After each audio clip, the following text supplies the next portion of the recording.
Que a casa inteira e além dela vibra com a presença divina e a presença daqueles que estão imersos, mergulhados e expressam essa presença com toda a plenitude. Signo de alegria, certamente, muita alegria. Signo de devoção, de confiança, de reconhecimento e de respeito. Particularmente, prefiro a expressão mais utilizada da língua inglesa quando se diz que se honra alguém. Honrar esse respeito que não possui traço de medo, de temor, assim que compreende a presença. Nós vamos continuar cantando, mas nesse dia de celebração, nesse dia que nós encerramos um ciclo, simultaneamente iniciamos outro, e assim é a vida. Não há fim sem começo. O começo e o fim, o último e o primeiro, se juntam com a unidade. Nessa celebração, nesse ciclo que nós hoje recebemos e preparamos, é importante que estejamos conscientes do que aqui ocorre, para que possamos usufruir da luz do amor que nos trazem esses encontros, pensando em compartilhá-la com aqueles que não estão aqui agora, com aqueles que cruzarão conosco depois desse encontro, hoje ainda, nos próximos dias. Mas à medida em que estejamos, nós também, do nosso lado, mergulhados, ungidos por essa presença, seremos capazes de levar conosco centelhas dessa luz, de partilhá-las. Então vamos continuar cantando, vamos manter a alegria, vamos manter o entusiasmo. Não há tristeza em celebrações onde nós estamos à luz da presença. Nós vamos entender a partir de agora o que se passa aqui, não por nosso mérito, não somos merecedores de nada em particular, mas porque a lei é a misericórdia infinita. Vamos continuar cantando então um pouco mais com o nosso Maurício, mergulhar na música, nos preparar para iniciar mais um pouco essa celebração de hoje.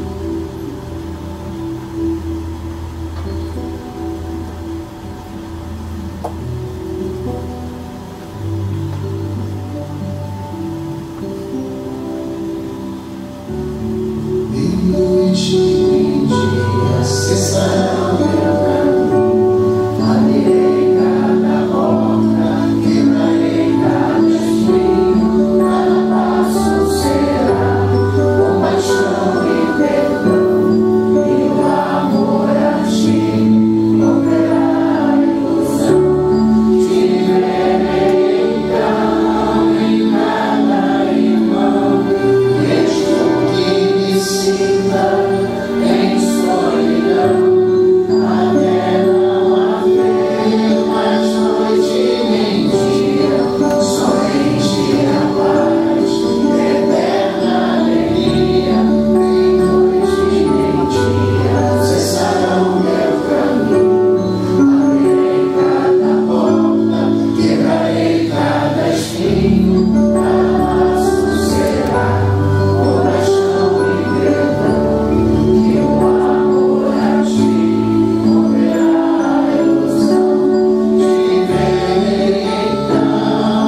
profundamente, internamente o coração um para o outro.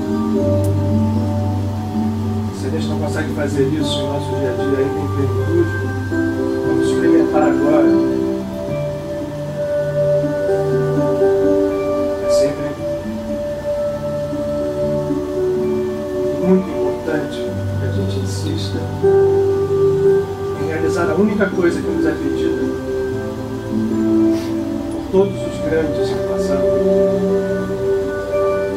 Conhecer a Deus, conhecê-lo em plenitude significa conhecê-lo em cada um dos nossos irmãos, em cada uma das suas criaturas. Mesmo aquelas que aparentemente não possuem vida, porque tudo é vivo. Nesse momento, com a companhia espiritual que temos aqui, exercitar esse aspecto divino de nós é um pouco mais fácil.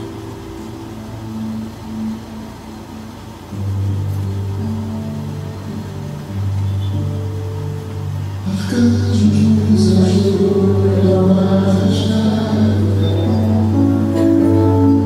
abre estradas no céu,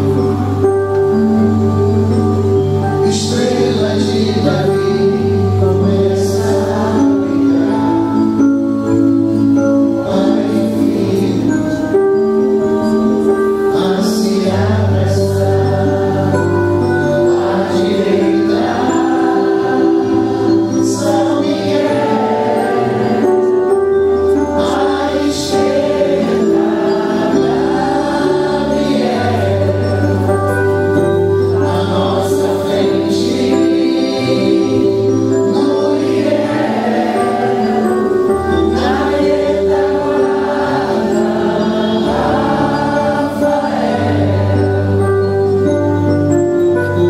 temos asas brancas a nos proteger, caminhos são abertos, nada vai nos abater. Temos asas brancas a nos proteger, caminhos são abertos, nada vai nos abater. À direita São Miguel, à esquerda Gabriel, à nossa frente Muriel, na retaguarda Rafael. Temos asas brancas a nos proteger, caminhos são abertos, nada vai nos abater. Temos asas brancas a nos proteger, caminhos são abertos, nada vai nos abater. À direita São Miguel, à esquerda Gabriel, à nossa frente Muriel, na retaguarda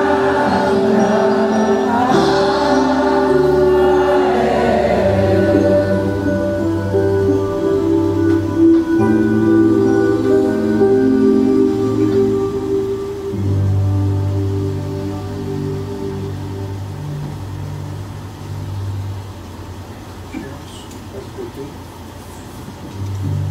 Você vê que eu estava esperando chegar pessoas importantes.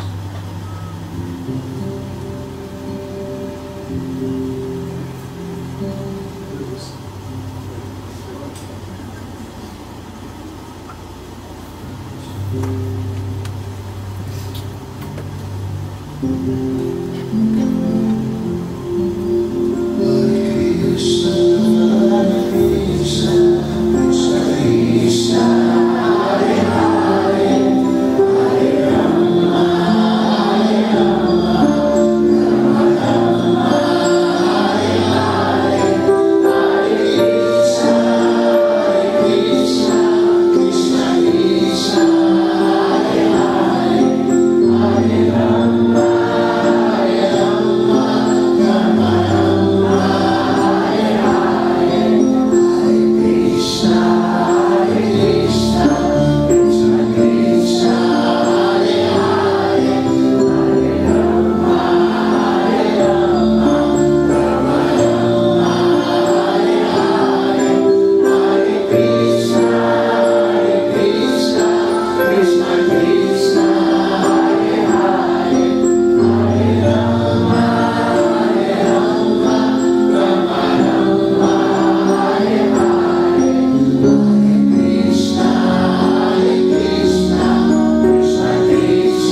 mergulhados nessa alegria, que é o reflexo da santidade verdadeira, vamos começar a nossa celebração essa noite.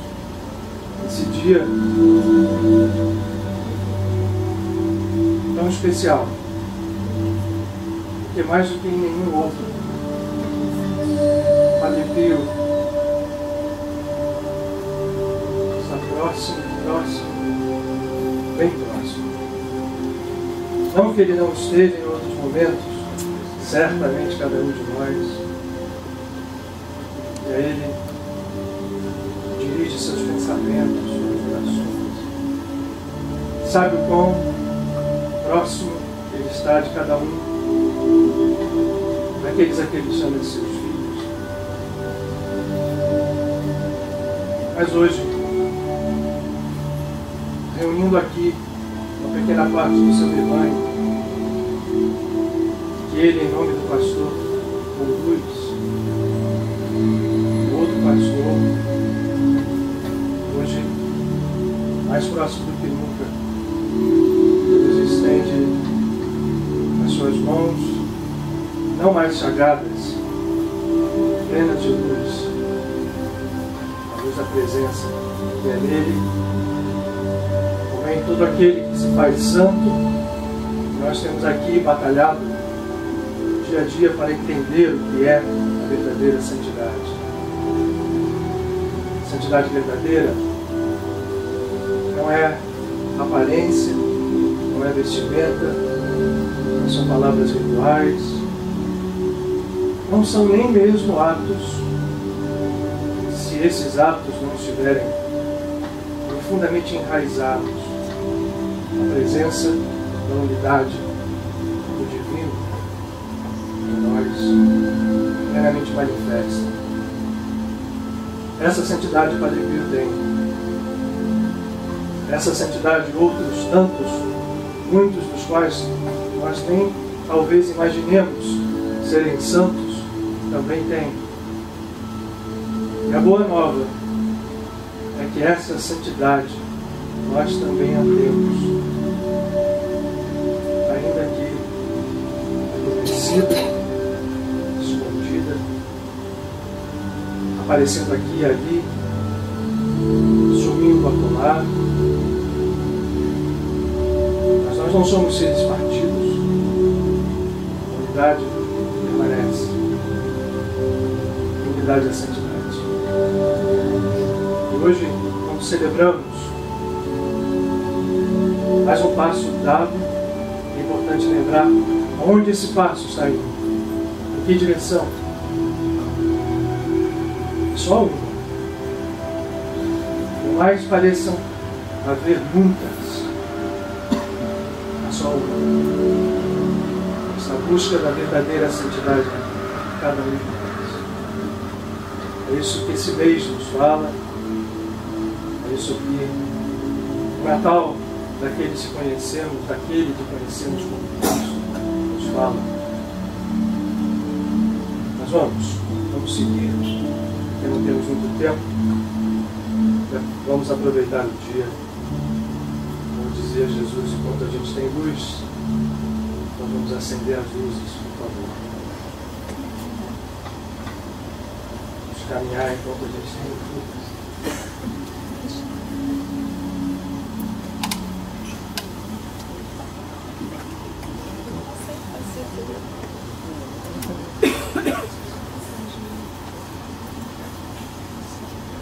Boa noite para todos. Sejam todos bem-vindos. A gente está muito alegre aqui porque temos conosco mais uma vez a visita dos nossos irmãos que estão aqui representando esse trabalho que eles fazem, que é feito por muitos. Chega aqui, Dani? Consegue chegar? Nós vamos transmitir o pensamento para você captar isso. Não, mas...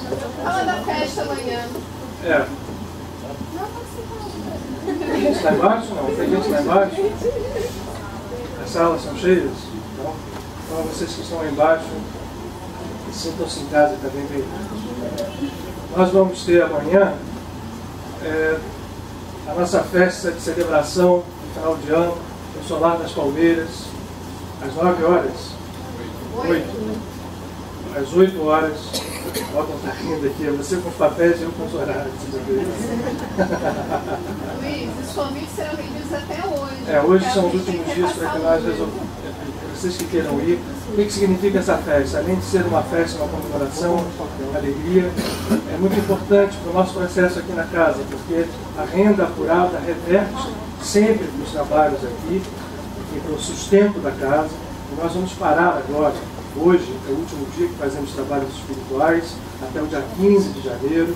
Então, nesse período, como boa parte da renda vem da presença de vocês, de tudo que acontece aqui, na cantina, na livraria, essa festa nos dá uma base para que nós possamos passar esse mês, além de trazer na convivência de nós todos a alegria. Então, lembrem-se, aqueles que queiram e possam, amanhã é um bom dia para que a gente se reencontre. Os convites estão disponíveis para vocês lá embaixo. Mais algum recado? Só? A gente volta dia 16. 16? Ponte Goécia 13. Fala, Maurício. Você tem um recado importante. Não, eu acho legal. Não tem nada de novo. Tem relançamento de canções do Mário Felipe, várias músicas hoje, com 2 músicas novas. Tem a canção, esse disco agora está sendo vendido no Marcos Freirista, inclusive o Freirista aqui atrás, junto com o Padre Pio. E eles estão encerrando agora as reuniões, cantando a música do Ministro Ayrton de mãos dadas. Isso é uma coisa muito legal. Então, a gente está sendo disponível lá. E hoje somente 50 porque só conseguiram falar 50 discos, já não tem mais nada. Isso é simbólico, né, Maurício? Aliás, eu queria. Otton, você pode te assistir isso simbólico. Isso aqui, ó. Então eu vou dizer assim, vocês que quiserem olhar o disco, são as músicas que nós já tínhamos aqui, já lançadas como o Maurício disse, mas aqui tem uma coisa muito importante que ele também disse. Você tem os retratos, as efígies do Padre Pio, do Frei Luiz Lava. Isso tem uma significação espiritual muito grande. Nós não somos condutores de processo. A gente tem que aprender quando anda nesse mundo. Nós precisamos fazer, estar atentos para o que nos fala a nossa consciência superior, através daqueles que nos orientam, que nos protegem, que nos amparam. E quando chegam determinados momentos como esse, em que se apresenta, enfim, uma situação que leva a isso que aqui está, Padre Pio e Frei Luiz lado a lado, o que nós temos que fazer é simplesmente procurar, nessa atenção, agir da forma mais harmônica com o que está previsto, planejado e desejado por esses que nos orientam que aconteça. Sem nenhuma preocupação, porque somente quem não conhece o trabalho que se realiza aqui poderia pensar que aqui é a casa de Padre Pio, depois de tanta luta, né, de tanto esforço, de tanto aprendizado, pudesse, de uma hora para outra, né, Lúcia? Estou falando por você, mas acho que você podia estar falando isso aqui. Nossa presidente, para quem não sabe, né, a Lúcia Pires, que está aqui sentada, eu espero que você esteja concordando com aquilo que eu estou falando, mas se não tiver, também pode vir aqui e corrigir. Mas, aqueles que porventura pudessem pensar algo assim, eu acho que deveriam deixar já de pensar, até porque pensamento é força, pensamento é vida. Nós estamos criando a cada momento vida com os nossos pensamentos, com os nossos sentimentos. Na maior parte das vezes, usando uma simbologia que é mais utilizada pelos cabalistas, as formas de pensamentos eles chamam de anjos. Mas Jesus, lá no Apocalipse, né, quando aparece como o ancião dos dias, não Jesus, né, não a figura humana, mas a essência, a natureza crística, quando ele fala à igreja de Esmirna, a gente conversa aqui, eles falam que é preferível você ser frio ou quente, morno não é bom. Isso, às vezes, a gente fica, mas a filho ser frio ou quente, o morno não serve, fica ser boa. Os cabalistas falam que quando nós pensamos, quando nós agimos, nós produzimos anjos, são essas formas de pensamento. E a gente pode, se nós somos frios ou quentes, produzir um anjo bom ou um anjo mau com essa forma de pensamento, enquanto a gente não é ainda unificado na essência divina. Mas é melhor ser ou bom ou mal de verdade, porque isso aqui fica mais fácil, porque na verdade não existe bem e mal, só existe a unidade, e quando isso aqui está presente, como dois polos, isso se atrai e se funde, se resolve, se transforma. Agora, o problema é o morno, é aquilo que fica ali. Esses, os cabalistas chamam dos anjos tortos, as ações sem sentido, as ações sem força, as ações com passividade, onde a gente pensa condicionado, onde a gente tem na nossa cabeça conceitos que vivem dentro da gente sem que a gente tome conta de saber se eles são reais ou se não são. Julgamentos que nós fazemos o tempo inteiro. Esse processo gera os anjos tortos. Esses anjos tortos são mais problemáticos do que os anjos maus, segundo os cabalistas. Então, é importante que a gente, então, agora, nesse ano que apresenta, a gente começou já a nossa conversação,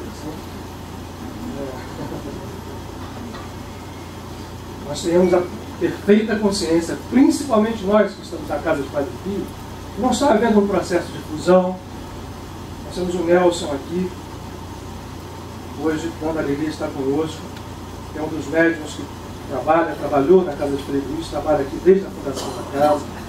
Temos conversado muito sobre isso. Não há um processo de fusão, não há um processo de absorção, há um processo de alinhamento espiritual. Apenas e só por orientação da espiritualidade superior, não por nosso desejo. Ninguém foi lá bater na porta, nem ninguém veio aqui bater na porta. O processo simplesmente aconteceu. E a gente não tem noção dele, nós só sabemos uma coisa, que não haverá absorção, nem fusão, nem ninguém sai, nem ninguém fica. O processo vai ser um só. Isso aqui simboliza isso. Não podia ter sido melhor esse disco, como, e aí uma contribuição do Maurício, né, e do Hugo, não sei se está aqui, né, que já foi, que fizeram. Essas músicas são muito bonitas. Essas músicas são, enfim, esse disco faz o tanto que toda vez que nós temos nosso encontro de mentes, a Maria Lúcia, a Charrila trazem de fora doações de pessoas que lá na Suíça, na Alemanha, usam o disco como instrumento de meditação. Como é que é? Ela está me corrigindo. Disco é título. Mas isso é uma compact disc. É um disco também, ou não é? Mas o já está certo. Disco. Mas disco, olha aqui. Eu sou um cara antigo.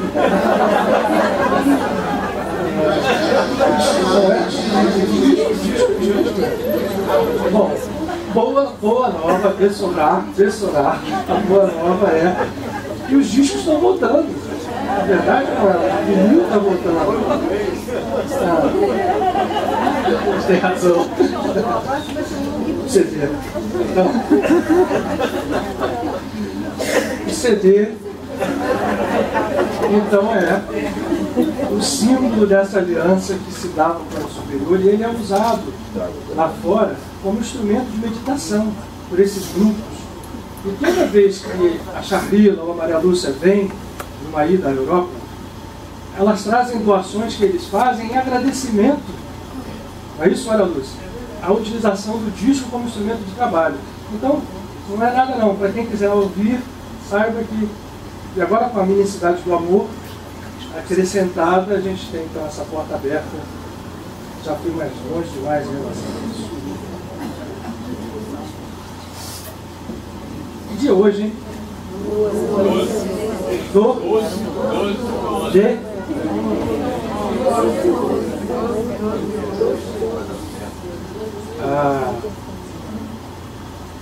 Daqui a um ano vai ser o quê?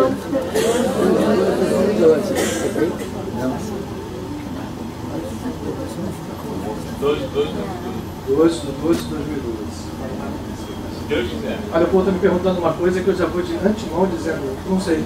Mas, posso? Ele perguntou o seguinte: vai acontecer o quê? Né? Olha, eu resolvi começar por isso. Sem nenhum julgamento, sem nenhum critério da gente estar criticando ou julgando, porque nenhum processo é ausente de validade. Os processos são muito válidos.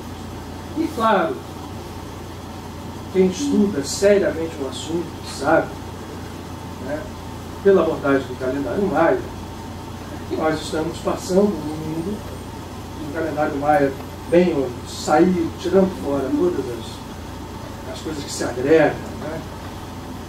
Ele mostra com clareza uma trajetória evolutiva e propõe, enfim, lá o processo a acontecer, e isso vai coincidir com o nosso ano de 2012.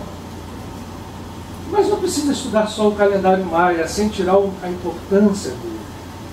Escolha uma tradição espiritual. Qualquer um, de qualquer natureza, vinculada a qualquer civilização. E nós vamos ver que todas essas tradições nos falam do tempo em que nós estamos vivendo. Mas quando a gente fala do tempo em que a gente vive, nós não estamos necessariamente marcando uma data. E quando a gente marca datas, quando a gente precisa certas datas, a gente incorre num risco muito grande. Aliás, esse risco se desdobra. O primeiro deles é nós estarmos rendidos, quando acreditamos isso, à fatalidade. Então, uma música nossa que tem essa letra do Maurício, né? Presos à fatalidade. O segundo, se isso acontece, nós podemos reagir de uma forma passiva, temerosa, e isso, o resultado disso pode ser a realização de coisas que não deveriam acontecer. Mas escolha qualquer tradição e todas elas apontam para o tempo que nós estamos passando. Pois então, certamente no dia 12 de 2012, eu espero, não vai ser uma segunda-feira, mas eu espero que nós tenhamos vivenciado ao longo dos dias que vão à frente, até lá, cada um de nós, incluindo a mim mesmo, quando eu falo, falando também para mim. Espero que nós tenhamos vivenciado a única coisa que importa vivenciar em função dos tempos que nós estamos vivendo. Vivenciar a busca daquilo que é. E a única coisa que é não teria a divindade de uma forma simples e categórica pronunciado ao profeta Moisés no alto do Sinai: eu sou aquilo que é a única coisa que importa, porque é a essência em nós, que nós podemos chamar, com todo o prejuízo que definir em palavras ocorre quando você busca uma verdade, mas assim mesmo podemos e devemos chamar de Espírito. E aquilo que é o Espírito, e nós vamos ter à nossa frente mais 365 dias para buscar o Espírito, e para buscá-lo não olhando daqui a um ano, mas olhando o segundo que nós estamos vivendo. E se a gente quer um pouquinho mais de folga para trabalhar, vamos olhar cada dia. E buscar o Espírito a cada dia talvez seja o trabalho mais importante nesses tempos que a humanidade vive, porque certamente nós estamos em eras de transformação, certamente ocorrerão, sim, infelizmente, processos naturais decorrentes das próprias forças que nós disparamos.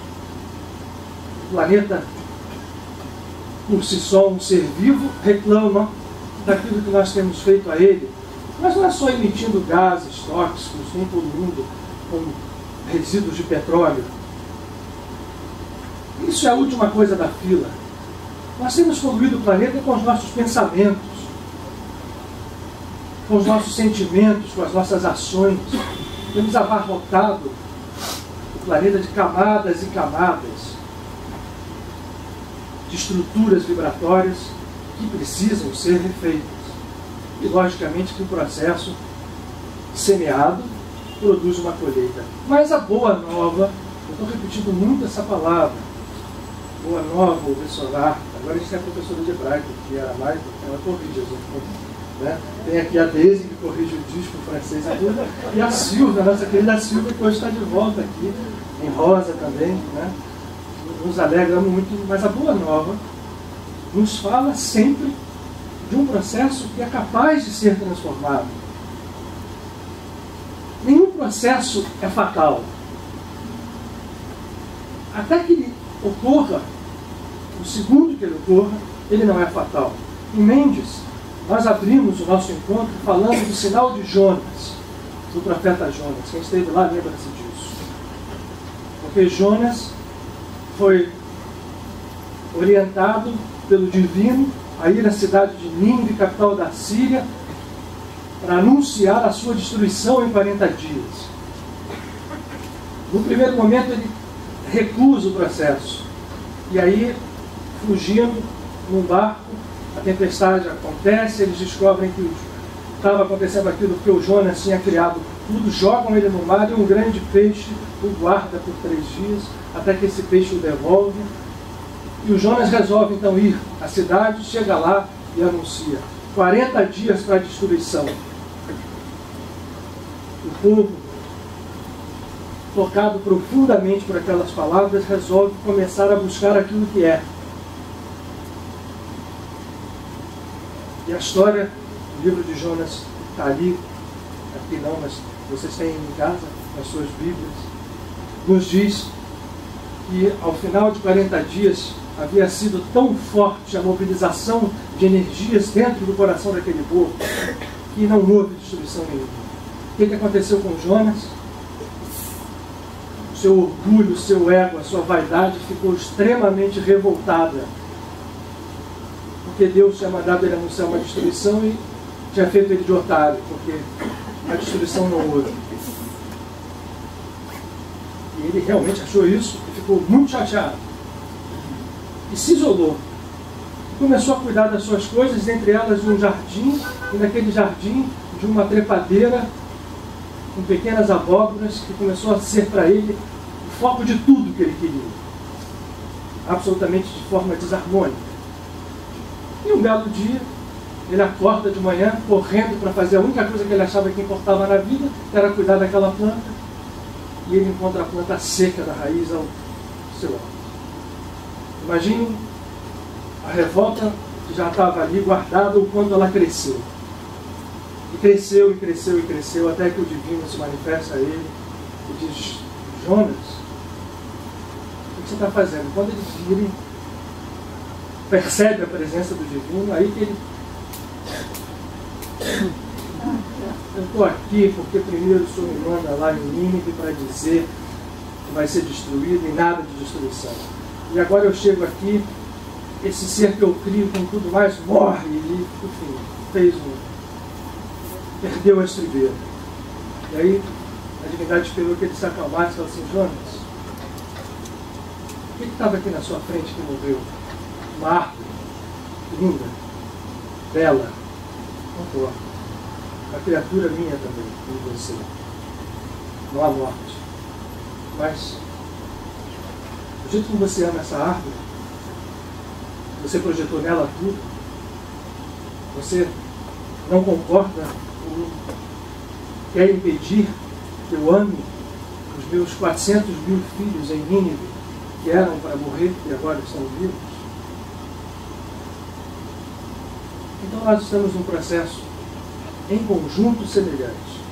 Muitas vezes alguns de nós torcem para que essas catástrofes venham logo, né? Derrubem tudo, façam e aconteçam. Isso pode até acontecer, mas eu diria a vocês, sem fazer de profeta, não só não torçam, mas trabalhem a cada dia para que nós possamos encontrar aquilo que é, e ao fazermos isso, O dia tem o poder do milênio, o dia tem o poder do século, o dia tem o poder que o tempo não tem. O dia simboliza aí a ausência do tempo, que nos é dada a cada momento. Então vamos utilizar o dia como esse grande mestre que passou, esplendendo a consciência crística, chamado Jesus de Nazaré, nos disse, com muita sabedoria: a cada dia basta o seu trabalho. Não pense daqui a um ano, não pense daqui a uma semana, pense nesse dia. Abra esse seu dia e feche esse seu dia de uma maneira em que você, ao abri-lo, você se eleva. E nos diz a tradição que o homem é como uma escada, que os pés estão lançados sobre a terra e a cabeça toca o céu. Portanto, todo o ato humano reflete do céu divino e a ele volta. Por isso, aquela grande figura da escada de Jacó, os anjos primeiro sobem para depois descer. Os anjos subiam e desciam, diz o texto bíblico. É preciso que nós saibamos e entendamos que isto acontece, ainda que nós não queiramos, a nossa revelia, na forma de anjos tortos, de anjos bons ou anjos maus, mas que um dia serão um anjo só. O anjo da vida, o anjo da face, o anjo da presença, o anjo crístico, o Espírito Santo que somos nós. E para isso é preciso que abra-se cada dia com esta sensação. Portanto, a gente orar, a gente meditar quando um dia abre, a gente projetar o nosso dia e só aquele dia como o melhor dos dias, e ao dormir nós fecharmos pelo menos isso. Se a gente faz isso, a gente colhe os frutos. E ao colhermos os frutos para nós, estamos colhendo frutos para o mundo. Porque o justo é o fundamento do mundo. Nós todos somos justos. E, portanto, sem os justos o mundo não se fundamenta. Esse mundo é um mundo sem fundamento. Esse é um mundo em que tudo rui à nossa frente. Olhem para qualquer coisa e lá estará o sinal da ruína. Mas a ruína não é a destruição, não é a perdição. A ruína é a transformação. E ela poderá ser uma transformação sem que a dor obrigatoriamente seja avassaladora. Ao contrário, ela poderia ser até sem dor. Quiçá fosse, ou quiçá seja. Cabe a nós. E nós todos somos esses trabalhadores. Fazendo grandes obras? Nenhuma. Apenas sendo. Porque ao sermos, como diz aquele que o Otton sempre gosta de repetir aqui, o grande místico medieval católico, Mestre Eckhart, ser é importante. Porque quando somos, o nosso agir é reflexo desse ser. E, portanto, o nosso agir, qual seja ele, é santo. A santidade do santo está nos seus mínimos atos, está nos seus mínimos pensamentos, está na batida do seu coração, no seu silêncio. Ainda que ela não seja entendida por aqueles que convivem com ele. Mas não importa. O santo estará agindo. Como nós ainda estamos muito longe disso. Não podemos perder tempo, mas correr atrás do ano, do século, do milênio, não traz resultado. Traz resultado trabalharmos o dia e apresentado a nós a cada manhã, que nós entregamos de novo a cada noite.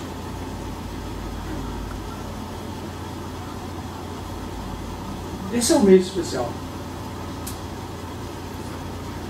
Se não fora isso, não se teria localizado nele a data de nascimento daquele que no Ocidente é venerado por milhões de pessoas. Erradamente, diga-se de passagem, quase sempre.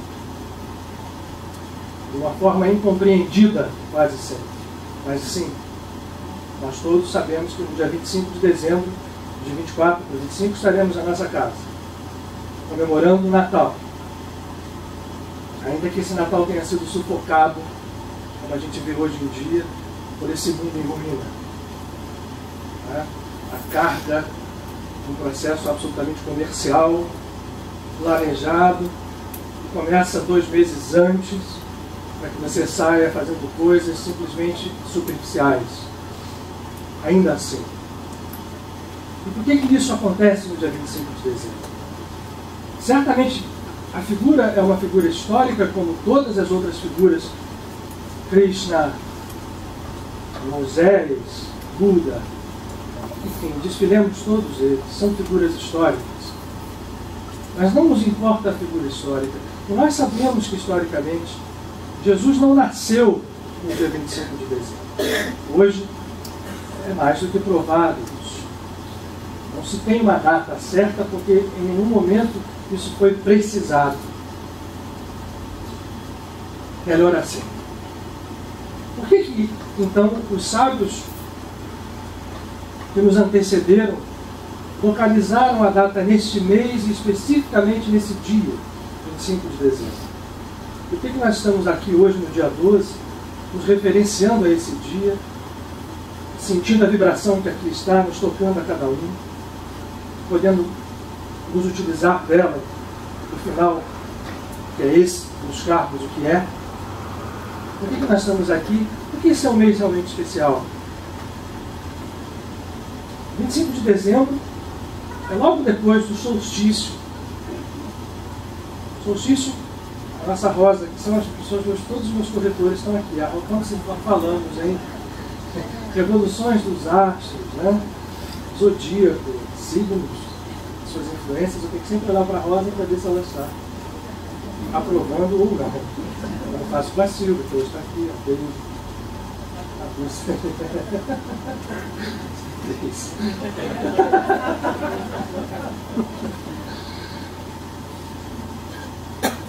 Esse mês é um mês especial, e essa data é uma data especial, esse galo do solstício, porque os solstícios são aqueles 2 momentos do ano em que a Terra está numa posição radical em relação ao Sol. Como o eixo da Terra é acima, né, ele é inclinado, e ela gira com esse eixo dessa forma, num hemisfério, num dos solstícios, ele está virado mais de cara para o Sol, e portanto é verão. É o solstício de verão. E no outro, ele está mais virado para lá, e o Sol aqui está mais longe, mas basta isso aqui para mudar tudo nesse outro, é o inverno. No hemisfério norte, essa época do ano é o solstício de inverno. Eu estou falando isso aqui porque, vejam que coisa interessante, os tempos que nós vivemos. Isso tudo se encaixa, tudo isso tem um sentido. O solstício de inverno se dá um pouco antes do dia 25, 22, né, quase? 21 para 22. Ele foi estabelecido como a data de renovação de toda a humanidade, que vivia quase toda ela, e as civilizações que nós conhecemos, historicamente, estão quase todas no hemisfério norte. Então, naquele momento, seja qual fosse a civilização, o solstício de inverno é tratado como aquele momento em que a noite é a noite mais longa do ano, e por ser a noite mais longa, aquelas pessoas que acreditavam que o Sol girava em torno da Terra, e ele custava aparecer, às vezes passava em alguém o temor de que não virá mais. E, no entanto, ele aparecia, mas se sabia que naquele instante a noite era a noite mais longa. Mas no seio daquela noite mais longa, no seio daquela treva, o Sol estava sempre invicto e jamais morria, e reapareceria sempre sim, seguramente, na nova manhã que viria em seguida. Ora, a volta desse dia e a volta dessas tradições se absorveram muitas influências espirituais, e muitos seres foram honrados com divindade, como, por exemplo, só para a gente dizer, porque o 25 de dezembro foi uma substituição feita pelos cristãos na data, depois que a Igreja Católica tomou força no Império Romano, de um culto que havia extremamente profundo, o culto do Deus semideus, mas Mitra, que era um ser divino vinculado a um irmão gêmeo chamado Varuna, oriundos da Índia, e que tinham sido absorvidos pelas legiões orientais do Império Romano, dentro da sociedade, e que naquele instante, por muitos anos, talvez por 2 séculos, teve um culto com tanta ou mais força do que os cultos romanos herdados dos gregos. Quem era Mitra? Mitra era a personificação, e vejam como é interessante como ele se personificava.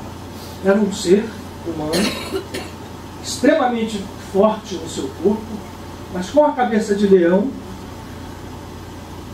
com uma cobra enrolada em torno do seu corpo inteiro e ascendendo pela sua cabeça e aparecia por trás, no centro da testa, com um falcão pousado no seu ombro direito, que trazia um cajado, e o seu grande trabalho mítico era sacrificar o touro, que era a força desgovernada, mas ao ser sacrificado, este sangue do touro transformado de sangue de treva em sangue de luz, esse sangue depois se tornaria um elemento curador. Quando o Mitra o recolhe, ele recolhe no seu cálice, no seu cetro, esse sangue que em primeiro momento o touro, aquela força explosiva que tudo destrói, descontrolado, se transforma no sangue curador. Mitra ganha a natureza solar. E Mitra passa a ser o que traz a misericórdia. Foi a primeira expressão plena dentro daquele mundo antes de que a visão cristã aparecesse em plenitude, da força do amor. Mitra é um ser de amor. E ele ganhou um cognome em Roma, Solis Invictus.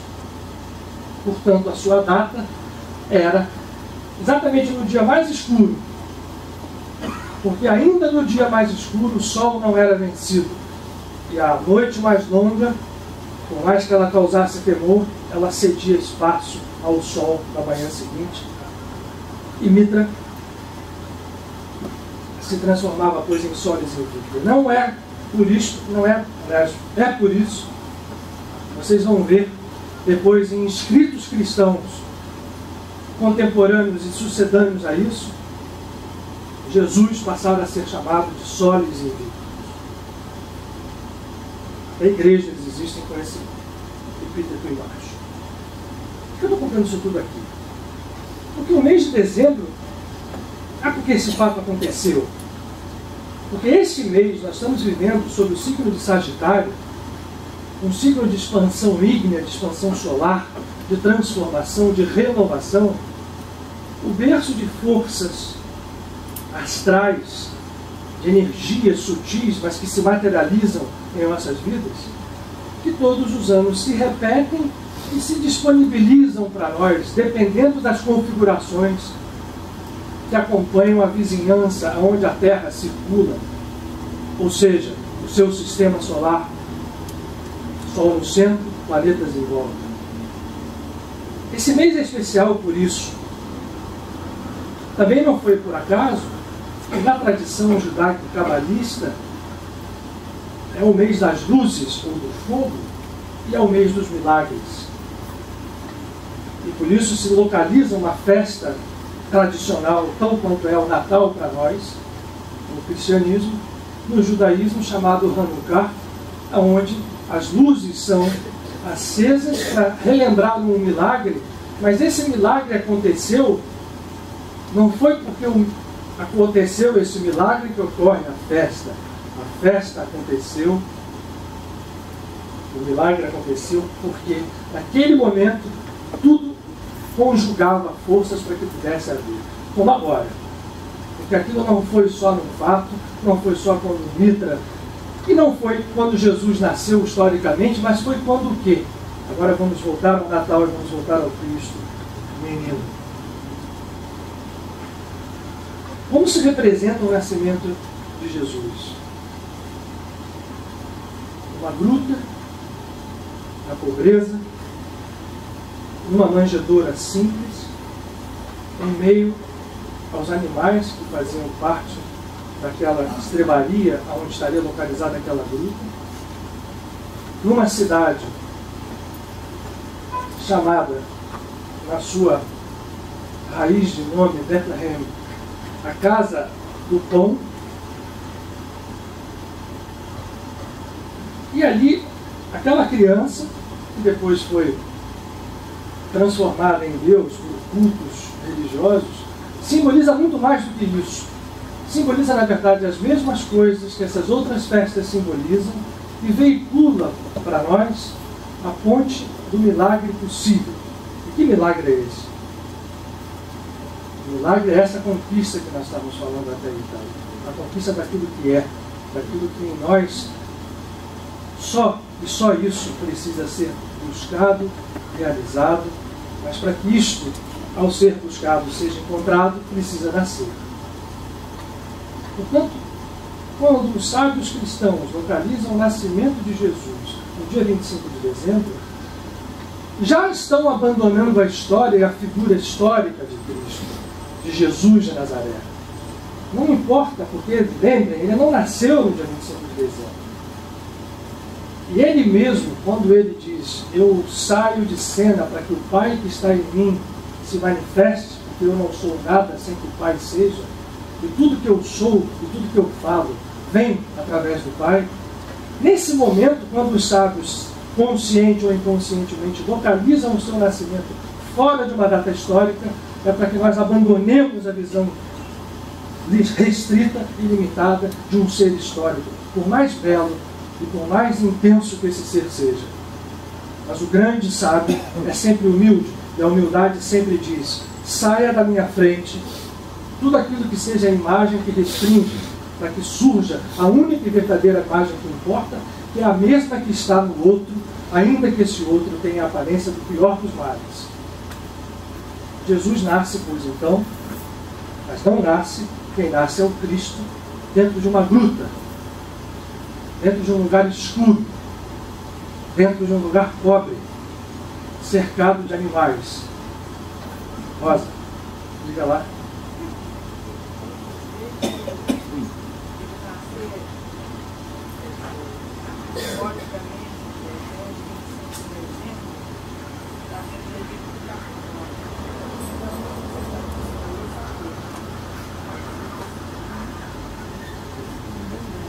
A Rosa está dizendo o seguinte, na verdade, no signo solar, né, já está Capricórnio.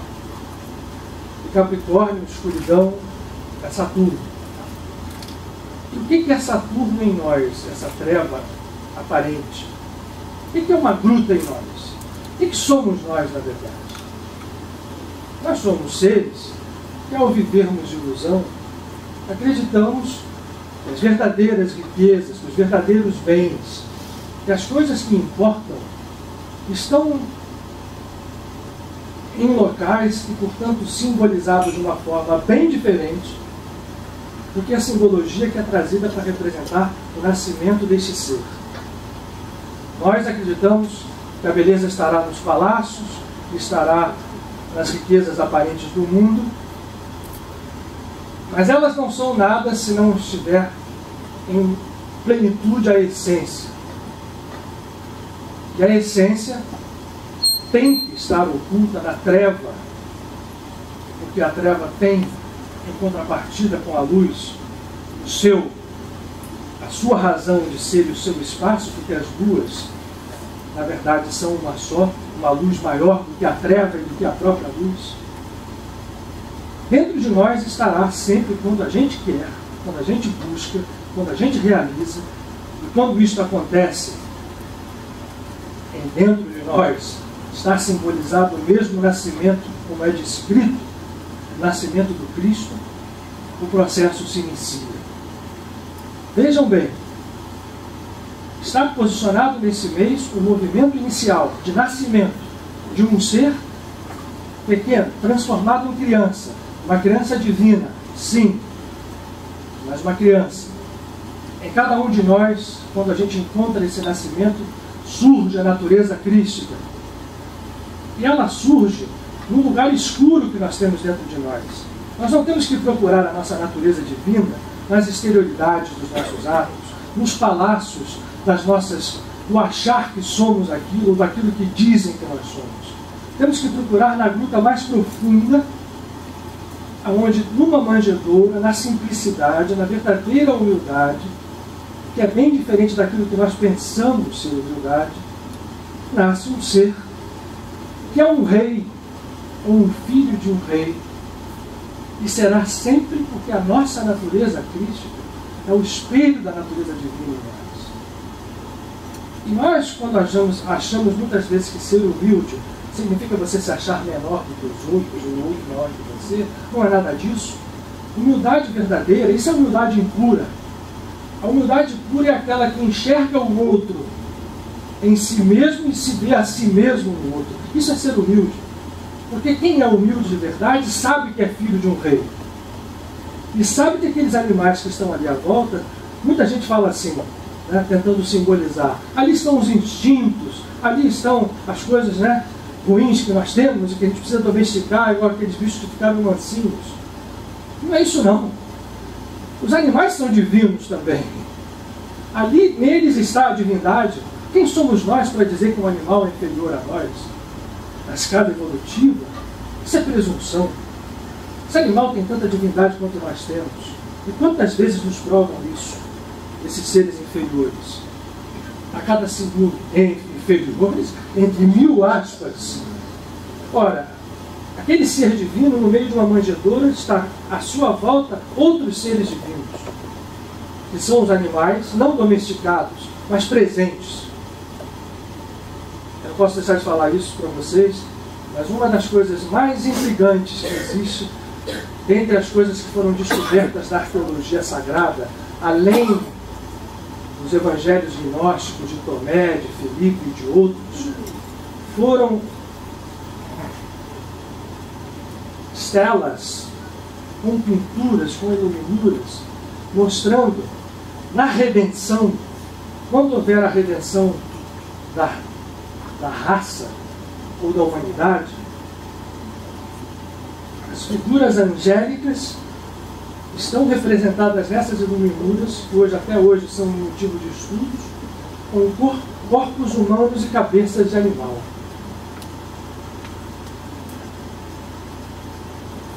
Falamos de Mitra. Se vocês olharem os evangelistas dentro da mística cristã, são cada um deles representado por um animal, que são as 4 criaturas, as Hayot, que estão naquela esfera, aquele disco que roda à frente de Ezequiel, o profeta Ezequiel, que traduzem as forças superiores, sublimes, essenciais da natureza, que são divinas. Portanto, Jesus, quando nasce, e não é mais Jesus, eu vou tirar essa palavra de cena e vou dizer o Cristo, simboliza o nascimento dentro de nós mesmos desta natureza e, portanto, sem abandonar aquilo que nós achamos ser a treva, sem abandonar nada, porque apenas o que é importante, e os animais que estão à volta fazem parte disso, e aquilo, quando nasce, nos dá a natureza real. Mas naquele instante ali, dentro de cada um de nós, tenra como uma criança. Eu diria, talvez todos nós, no momento em que nós estamos,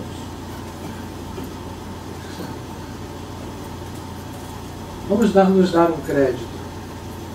Né? Se a gente está usando essa simbologia, imaginemos que nós sejamos... Bom, quem são os pais e as mães dessa criança? São aqueles que vão promover esse encontro, essa fusão de amor para que aquela criança venha, seja que forma seja.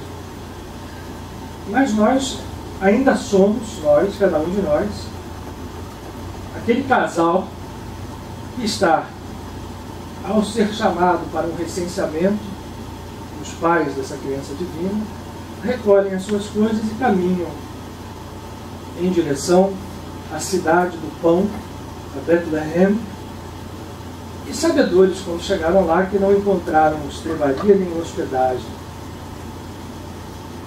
Isso é um símbolo também muito profundo. Na palavra de todos os mestres, sempre é: nós somos viajores. Nós não temos nenhuma residência fixa, a não ser na nossa natureza divina interna, esta sim é a nossa grande residência. Todas as outras são temporárias e podem se tornar ilusórias. A nossa residência verdadeira, a realidade está nisso. Quando nós caminhamos com essas forças antagônicas, mas complementares, o polo da masculinidade e da feminilidade, da treva e da luz, do positivo e do negativo, quando se unem, quando desfazem a aparência de que mal e bem são forças que se chocam, quando esse casal se une, isso é o amor. Esse é o único movimento, na verdade, que importa. O amor é isso. É pegar o polo negativo e o polo positivo e fazê-lo acontecer como um. Ou a eletricidade não surge disso.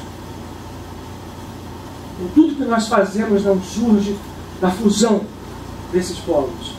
O nascimento dessa criança, pois, essa natureza divina em nós, nos é apresentado, e essa é a festa, para que a gente primeiro faça ela nascer. Aí eu disse, nós estamos com crédito. Mas imagina o seguinte, imaginemos que nós somos aquele casal caminhando lá da Galiléia em direção a Betleém. Não vamos também nos diminuir tanto assim e achar que nem isso a gente é. Isso também é falsa humildade. Não nos esqueçamos que nós somos filhos de rei. A natureza divina está em nós.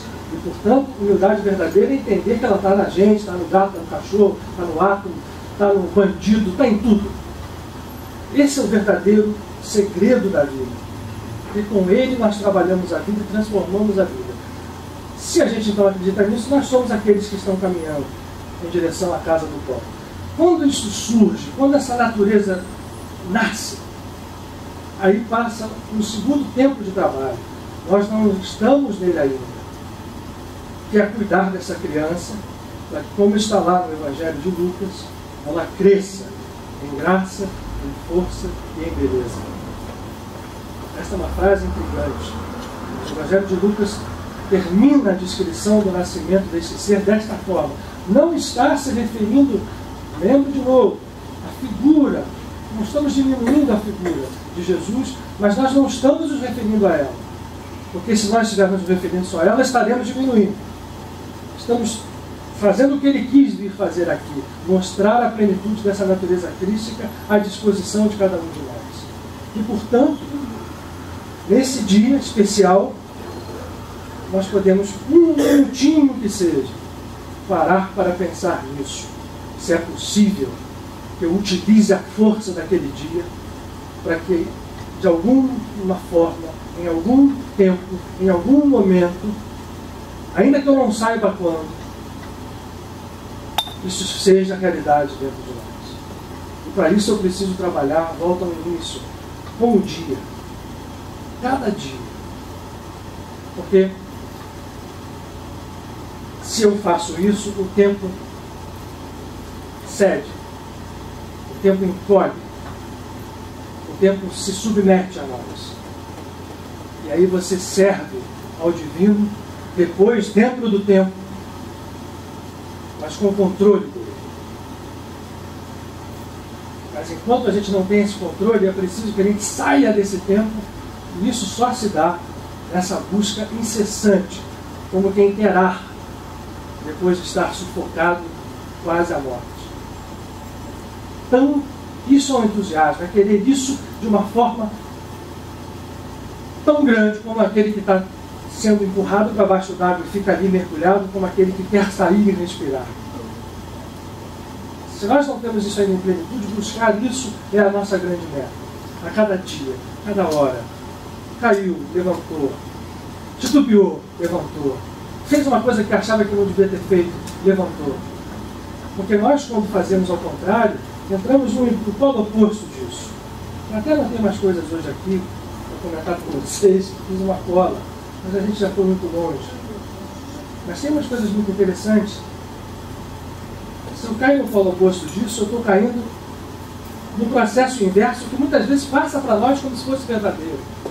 Julgar passa muitas vezes pelo viés, pela moldura do ato correto, do ato da moralidade, do ato de várias coisas, quando isso não faz parte da natureza. Tem um Eu comentei isso aqui, eu quero comentar duas coisas agora, antes que a gente chegue ao final da nossa celebração. Que é um momento crucial, onde a gente comunga dessas energias.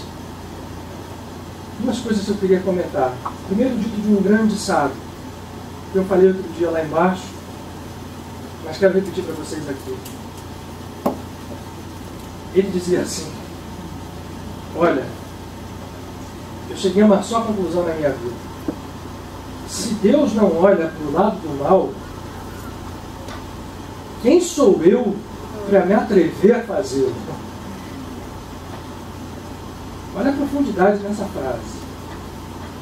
Quando a gente fala de Deus, em nome de Deus, Deus e Deus e Deus, qualquer pequeno olhar sobre qualquer das Escrituras nos fala exatamente como Deus age, sem olhar o mal. No cristianismo temos a parábola do filho pródigo, para nos provar isso. Né? Todos nós, se fôssemos no lugar daquele pai, estaríamos montados, esperando o filho com um belo de um chicote para lhe dar um castigo daqueles. Isso passa como correto. A sociedade chancela isso. Estrutura isso como estrutura moral. É falso. Por mais belo que pareça na sua aparência. Mas como é que eu acho a saída? É o desregramento total? Não.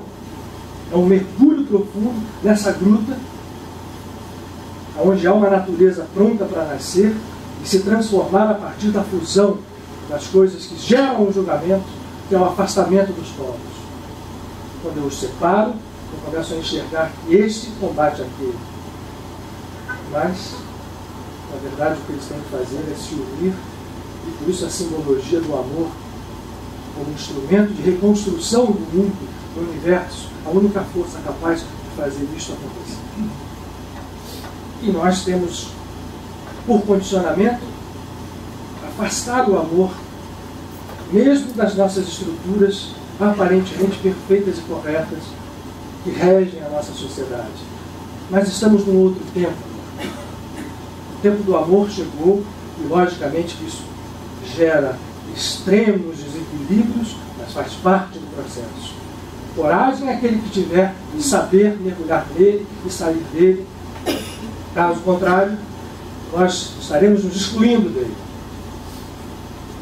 Existem tradições espirituais que falam que quando a gente se exclui de um processo, a gente vai para onde?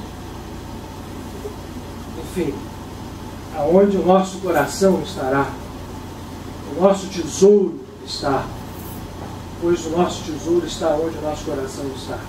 E se nós damos valor a coisas exteriores, sejam elas riquezas, seja ela a saúde exterior, seja elas estruturas exteriores, ali estará o tesouro e ali estará o nosso coração, que pode não ser nesse planeta em breve espaço de tempo.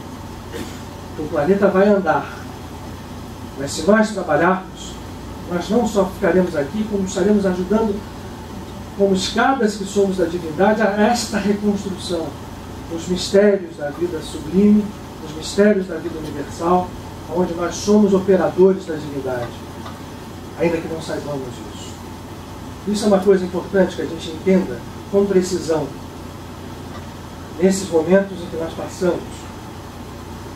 E a outra, eu queria comentar com vocês, essa fusão de polos que é o amor, mostra como as forças da natureza agem.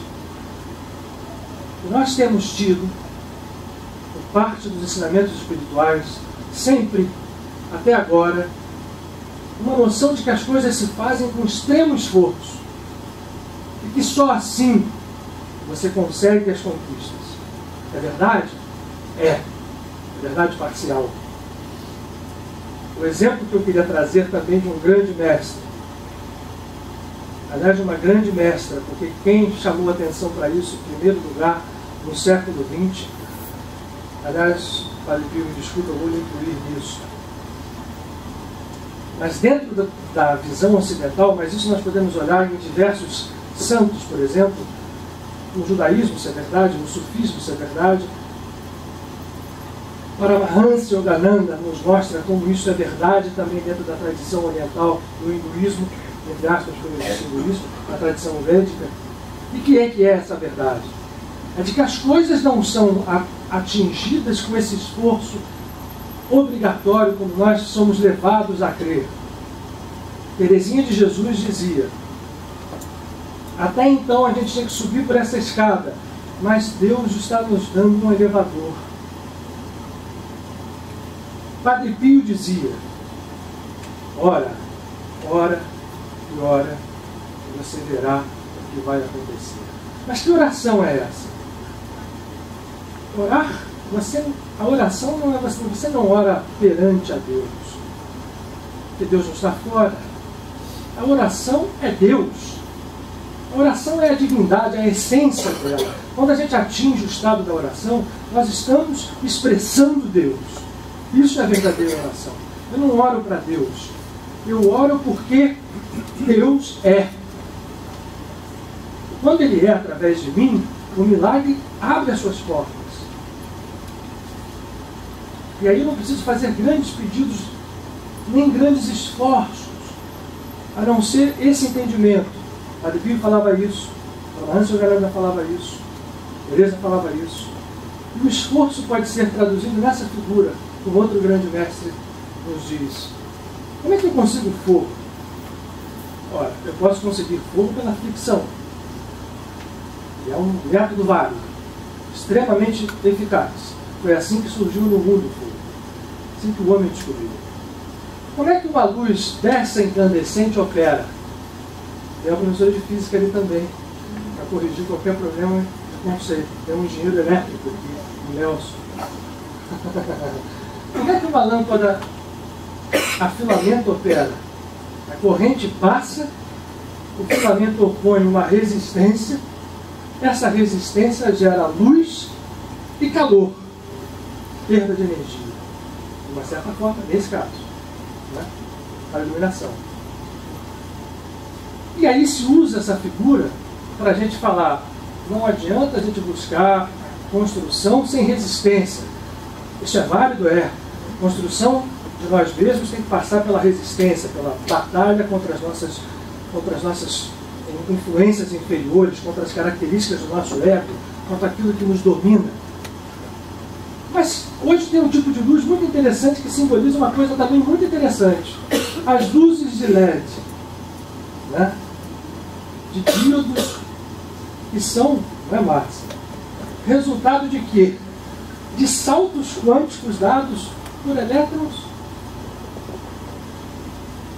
que mostram com toda a precisão de que tudo aquilo que a mecânica quântica fala tem um resultado absolutamente, com muito menos esforço, com muito menos gasto de energia, com muito mais poder de luz.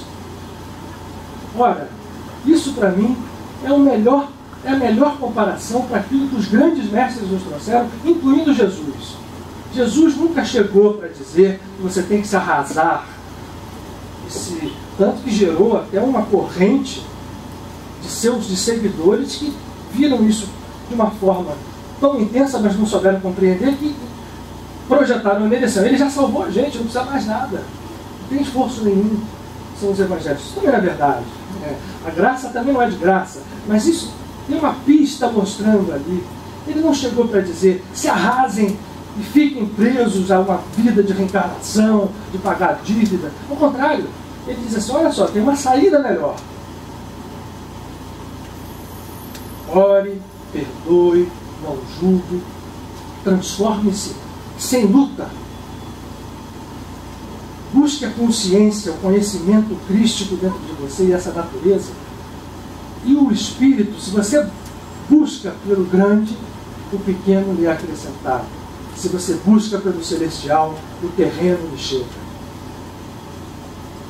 E nós não temos coragem de buscar pelo celestial, porque quando a gente está preso nessa cadeia de julgar, de condenar, quando a gente rompe isso e a gente se liberta, essa luz surge muito mais fácil.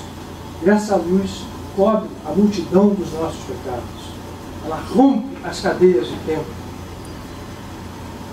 Mas é preciso que ela seja entendida com sinceridade e vivenciada com plenitude por cada um de nós. Essa é a grande mensagem desse novo tempo.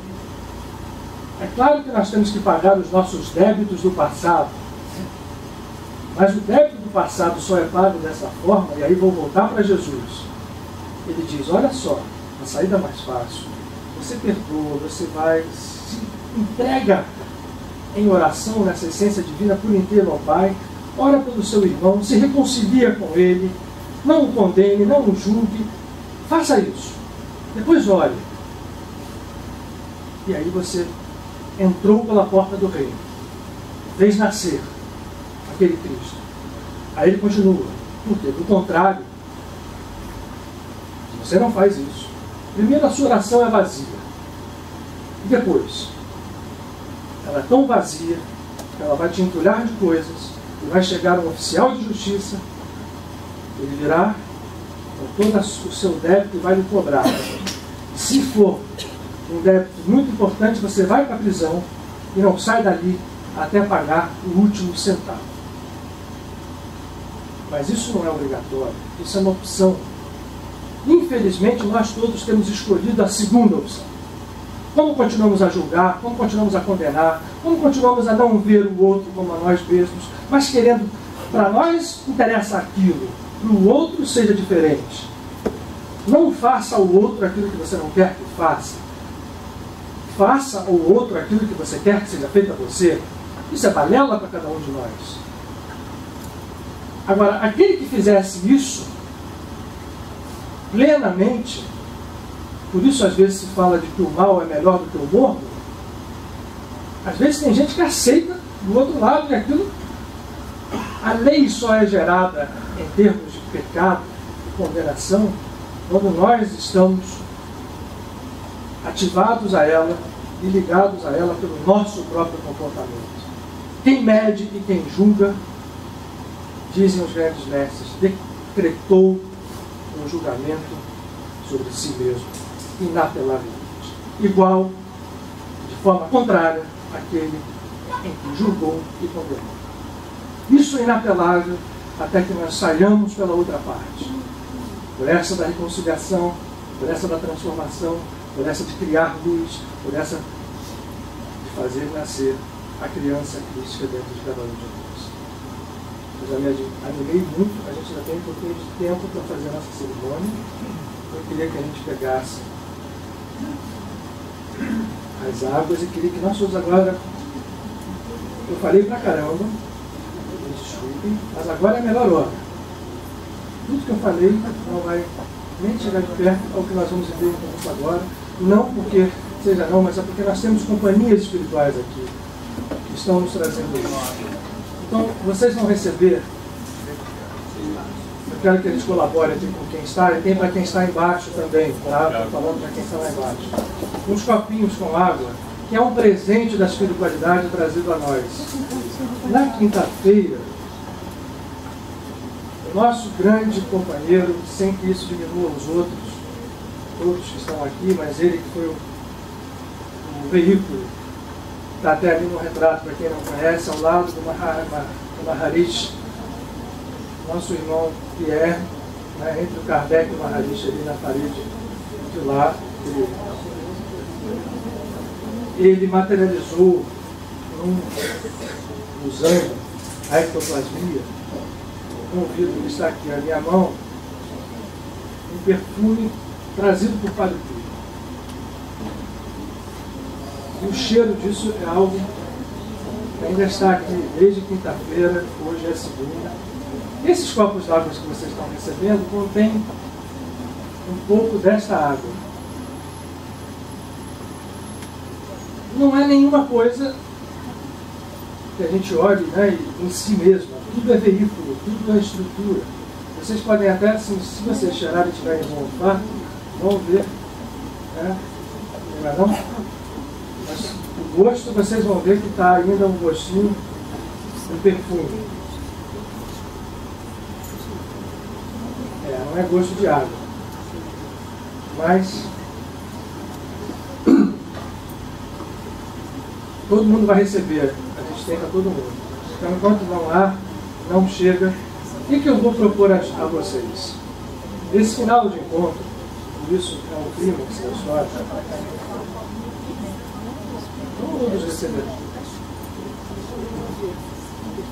O objeto material em si é um veículo de um processo.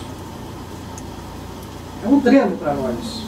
Porque quando a gente recebe algo material às mãos, para que isso veicule forças, a gente não pode focar a nossa consciência e dizer assim, então é aquilo ali, então me dá um copo mais cheio, né? O outro está mais vazio do que o meu. Não, gente, eu não estou brincando, estou falando bem sério. Porque essa é uma tendência natural nossa. A gente é assim em tudo. Né? Então, o treino é a qual esse veículo está ali que fosse um átomo só. É o mesmo poder que vai existir somente se nós conectarmos dentro de nós algo que permita que esse poder se manifeste. Porque senão será apenas um copo d'água.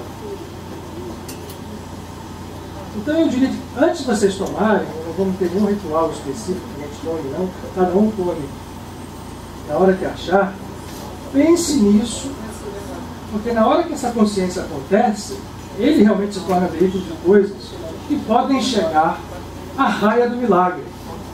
Quem vai dizer isso? Não sou eu, não é nem mesmo o Padre Pio que materializou isso, não é o que é a nossa consciência crística. Se a gente pensa em outros, vou dar uma dica aqui. Não pensa só em você, de repente pensa que você está bebendo como veículo para muitos. Enquanto eles estão distribuindo, eu vou contar para vocês uma história de Krishna. Bhagavan Krishna tinha discípulos como tinha como Jesus. E ele andava sempre cercado dos seus discípulos e muitas vezes, como Jesus, ele se retirava para meditar. E meditava, às vezes, horas, dias. E fazia muito isso no rio Yamuna, que é um dos afluentes do rio, do Ganga ou do Ganges, o rio sagrado. Mas Yamuna ficava perto de onde Krishna vivia, ainda no primeiro momento, logo, ainda no início da sua vida, com seus discípulos, e ele estava nessa meditação há muitos dias. E Narayana, um dos seus discípulos mais queridos, foi encarregado pelos outros de buscar mantimentos na cidade, principalmente queijo e manteiga, que vocês vejam que o Krishna gostava desde pequeno, e levasse a Bhagavan como alimento, porque ele já estava ali, naquela ilha, isolado, há muitos dias, sei lá quanto tempo. Narayana vai, faz isso, traz um mantimento, coloca aquilo, e aí ele resolve fazer assim: bom, eu vou atravessar o rio e vou, depois que chegar, encontrar a Bhagavan e dar-lhe o alimento, mas para isso eu preciso me purificar. E sentou para meditar. E entrou em tal estado de meditação que ele foi tomado por uma fome, e acabou que ele comeu aquilo tudo. Quando ele viu aquilo, ele ficou apavorado, porque ele tinha comido a provisão que era dirigida a Bhagavan Krishna. E ficou apavorado e com medo do que ia acontecer, e aconteceu que foi os outros discípulos chegarem e olharem para Narayana e dizer: o que você está fazendo aqui na beira do rio que não foi lá dar comida para o Krishna? Eu comi. Imaginem vocês o que os outros santos discípulos de Bhagavan Krishna fizeram com o pobre do Narayana. E o barulho foi tal, tanta coisa fizeram com ele, que daqui a pouco eles olham para o lado do Yamuna e vem alguém andando sobre as águas, envolto num halo de luz belíssima, Sri Bhagavan Krishna, chegando e dizia: mas que ótimo, que delícia de manteiga, que delícia de leite vocês me deram para comer. Bom, e aí a história foi contada. Demos nada, Narayana comeu tudo. Ele trouxe para cá, parou na beira do rio, e em vez de levar para o senhor, ele comeu. Eu falei assim: enganamos vocês. Narayana e eu somos um. E a fome e o alimento que vão a Narayana, na sua natureza, que é a mesma que a minha, me alimentam da mesma forma. Vocês aqui têm que aprender isso. Então, essa história fala muito bem. Se a gente tomou... Eu já estou tomando isso aqui, ó. Aqui está essa água. Uma tampinha só para aquilo aqui. Tá? Não peguei mais que ninguém, mas...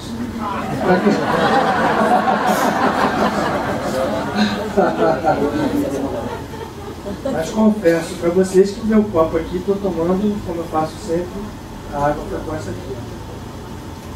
Gente, então vamos ao nosso final. Para isso eu vou pedir que a luz acenda essas duas luzes que aqui estão.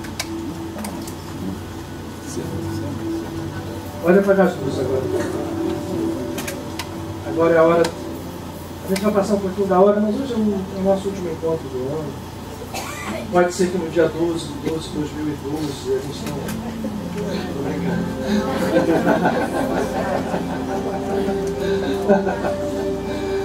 Pode. E nesse momento, o que simboliza uma luz acesa? E só fazemos isso uma vez por ano aqui. Essas duas luzes vão ser acesas. Simbolizam exatamente essas duas forças opostas, que às vezes nós pensamos ser uma delas a treva. A luz da direita e a luz da esquerda, se às vezes a luz da esquerda nos aparece como treva, são sempre as duas luzes, e são sempre as duas uma só luz. Portanto, quando a luz se acender isso, nós todos estaremos acendendo com ela. Eu vou ficar aqui porque não há nenhum vento físico, só o vento do Espírito.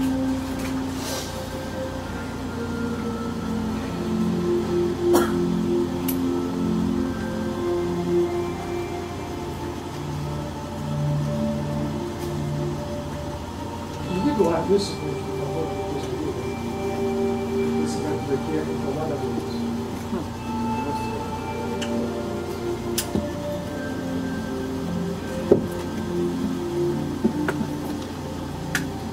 Liga mesmo o aparelho, né? Tá ligado, né? Tá ótimo. Obrigado.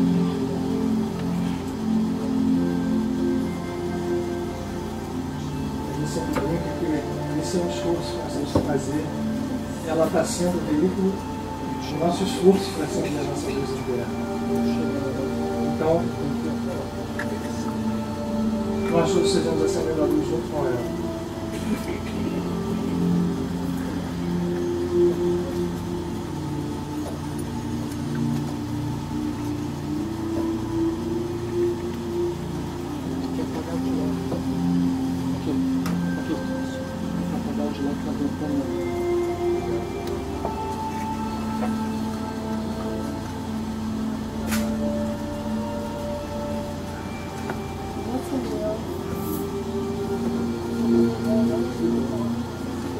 Pode ligar o ar lá. Não precisa passar o. Tem muita gente aqui dizendo assim, rouba,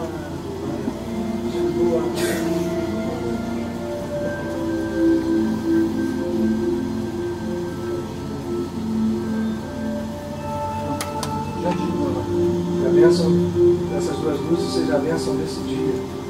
Um bom dia. Um dia de luz, com cada dia que basta o seu trabalho.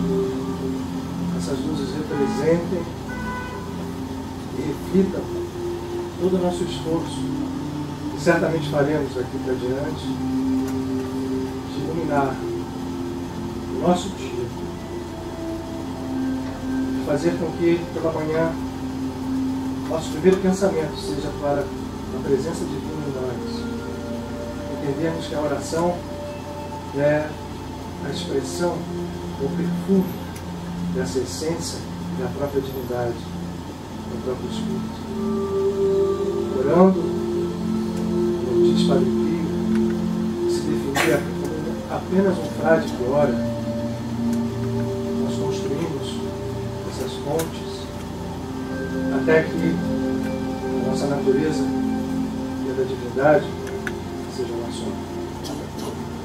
Essa luz representa também a cura que nós todos buscamos, mas que só se atinge quando entendemos a natureza do desequilíbrio que leva à doença, à carência, à perda.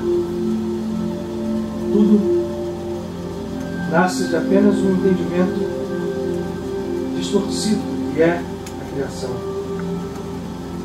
Os nossos corpos físicos, os nossos corpos sutis, a nossa vida de relação com os outros refletem esse desequilíbrio sob a forma da doença. E esse é o momento da cura. nós temos fé. E fé não é apenas crer. Fé é transformar a crença numa base poderosa de uma ação viva, ainda que silenciosa. E essa ação viva, essa base poderosa, movem as montanhas, transformam corações, curam, renovam. Quem somos nós? Quando é o olhar do ego que fala, mas quem somos nós? Quando a natureza crística fala, quando a natureza crística pulsa no nosso coração, uma verdadeira humildade, um verdadeiro amor. Somos filhos do Altíssimo, filhos da luz. E essa luz que nós rogamos nesse momento, mais uma vez nesse ano, encerramos como um capítulo de aprendizado, abrindo outra página para escrever nela a renovação do nosso ser, a transformação do nosso ego, retirando dele casca por casca. Esse ano entregamos o outro que chega, sejam e continuem sendo seara, onde as sementes que plantamos vençam o tempo, para que o tempo divino, e não o tempo humano, se expresse em nossas vidas. Seja esse ano que vem, que chega, um sinal de vida em nós e através de nós, que recebam nele e através dele os seres mais amados, que certamente recolhemos aqui em nossas memórias, expressamos em nossos pensamentos, trazemos junto ao coração. Recebam sim eles essa luz, mas que de uma vez por todas nós aprendamos a amar, porque sem isso o mundo não se reconstrói. Esse amor que nós aprendamos a dirigir a criação inteira. Não é menor, não é maior. Não é irracional, não é sábio, não é ignorante. Há apenas o divino. E que a nossa oração nesse instante, com essas duas luzes, e são muitas luzes que acendemos nesse momento, ganhem forças, ganhem substância, e realize a cura que buscamos.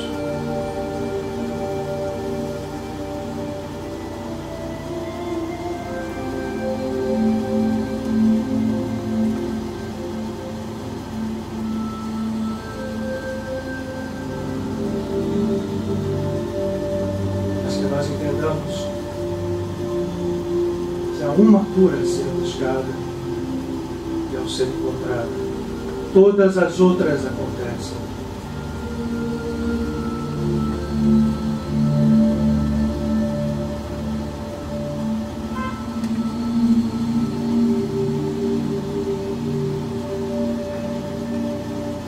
Devemos caminhar sem cessar. Devemos aprender mais. Devemos cantar e celebrar a tua presença no Altíssimo, pois somos todos um nome.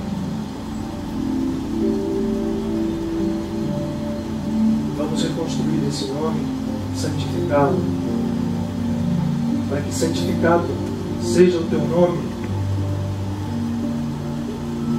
e venha a nós o teu reino. E com o nome santificado, o teu reino em nós, a tua vontade é nossa e ela é feita na terra, nos céus, em toda parte. Não faltará jamais o pão da vida, toda a plenitude. nós finalmente teremos aprendido a perdoar aqueles que nos devem. E aí poderemos pedir de coração aberto a Ti, perdoares as nossas dívidas. E a tentação não seremos mais levados, porque em nós habita a glória. E nós habitamos por nossa vez na casa do Pai, em demora de dias, em toda a eternidade.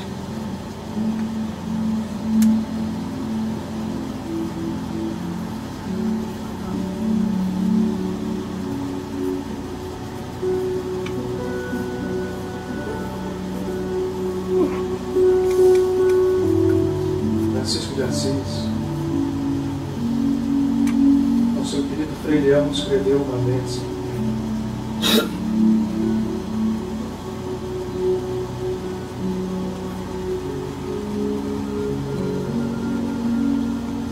todos é conhecida, mas pouco sabida, que se origina da bênção do Rocher. Foi pedido por Deus fazer sobre todo aquele que buscasse a Deus sinceramente como um veículo. O Senhor tenha misericórdia de ti, te abençoe e te guarde. Volte para ti, teu olhar e te dê a paz.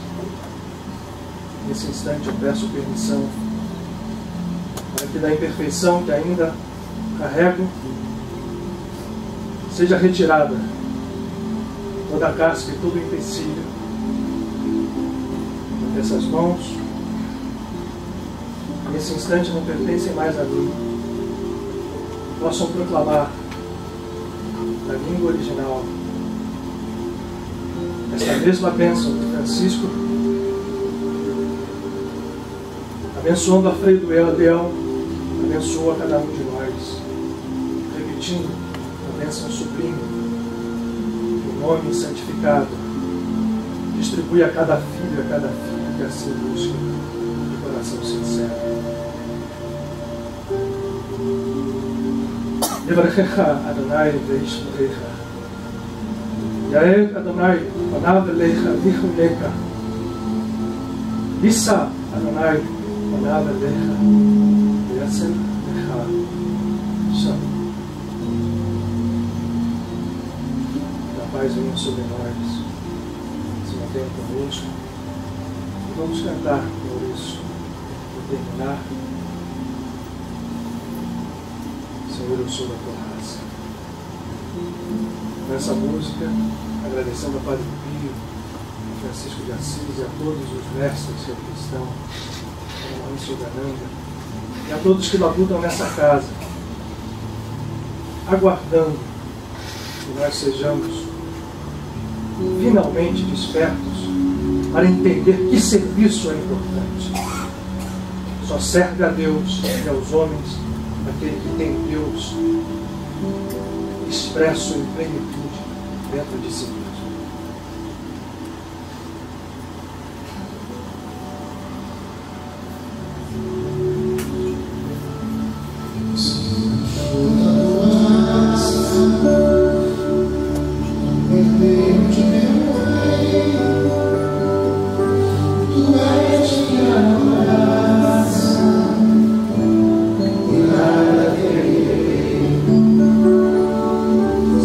Eu sou da tua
estar, mesmo que hoje no vale da sombra da morte, porque a gente sabe que sai daqui e vai enfrentar a vida, né?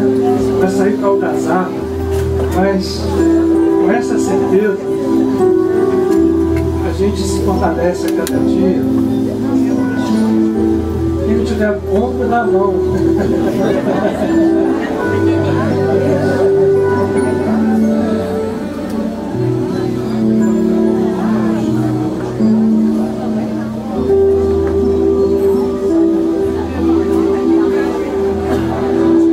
Para explicar a vocês que a gente tem nesse encontro, essas mãos dadas, nós cantamos em português e cantamos em hebraico. É uma frase do Salmo 23, exatamente essa: mesmo que eu ande pelos vales à sombra da morte, de nada temerei, porque tu estás em mim e tu estás comigo. Por que a gente faz essa homenagem cantando em hebraico? Muito fácil, muito simples de explicar. Lembrem-se, Jesus foi menino, é o Jesus menino que nós estamos celebrando. Na sua infância, em Nazaré, certamente, ao realizar a cerimônia de Shabat com seu pai e sua mãe, ouvia esse cântico, porque essa melodia é uma melodia ancestral, uma melodia muito antiga, talvez não da época, mas muito antiga. E ele cantava isso com seu pai e com sua mãe. Ele cantou isso depois com seus discípulos. Seus discípulos cantaram isso uns com os outros. Isso foi repetido e hoje nós estamos aqui cantando. Que seja, pois, o nosso canto do coração cantado.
Obrigado. Até o próximo ano.